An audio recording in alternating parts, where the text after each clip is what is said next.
Assalamualaikum everyone. My name is AINUL ZAFIRAH binti Muhammad RIDZUAN and my partner's name is AKHTAR ZAITI binti SAIPULLAH.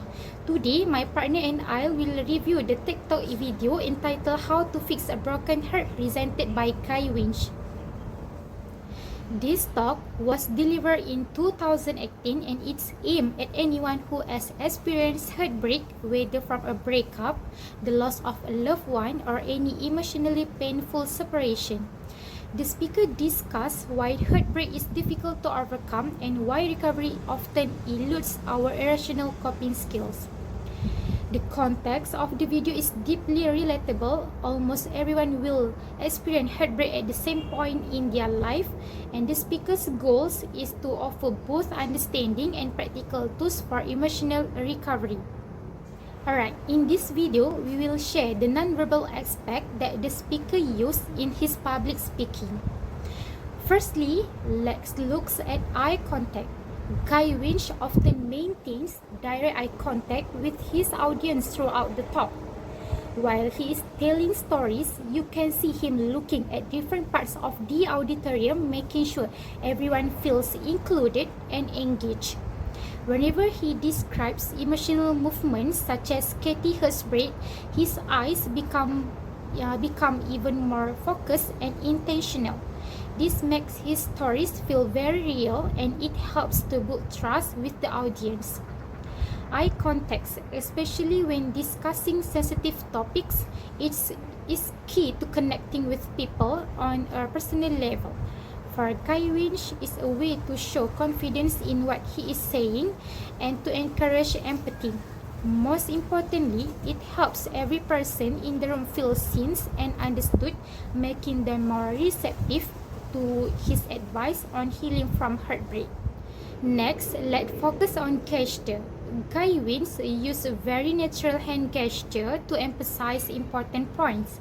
For example, when speaking about honesty, he might open his palm, or when talking about emotional pain, he gestured toward his heart.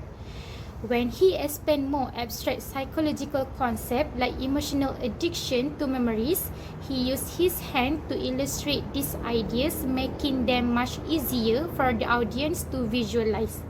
Gestures are important, especially when presenting complex ideas, because they help clarify what words sometimes cannot. Overall, his use of gesture made the talk feel lively, help the audience understand better, and indicates which points are particularly important or emotionally charged. Another nonverbal communication Kai Winch used during his speech was his facial expression. Throughout the speech, he used the facial expression generally and effectively to match the message he was delivering. For example, when he talked about his passion stories, his face showed a deep empathy and compassion, helping the audience feel the emotional weight of his work. His expression created a calm and sincere mood that drew the audience in and made his message more heartfelt and relatable. The last noticeable nonverbal communication element in Kai Winch's speech was his use of vocal volume and tone. His volume and tone also matched with the topic he brought and reflected his calm personality as a psychologist. When discussing emotional or sensitive topic, he spoke more softly, showing empathy and care.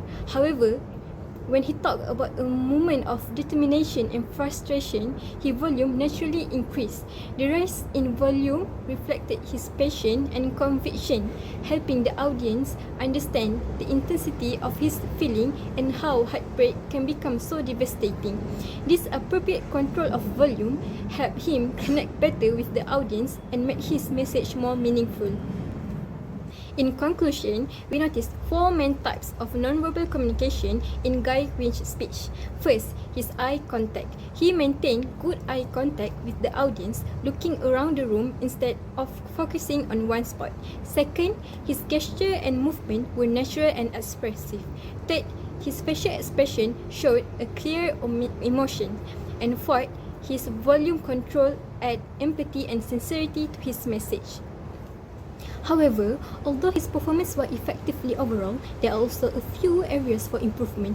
First, his pause during speech could be adjusted. At times, his continuous flow of speech made it a little bit difficult to catch every idea clearly. So, slowing down slightly or pausing between the main points or supporting details can help the audience absorb his message more easily. Another area to consider is the interaction with the audience, including moments where he can directly engage with the audience, such as asking questions or acknowledging reaction, could make the talk more participatory and memorable.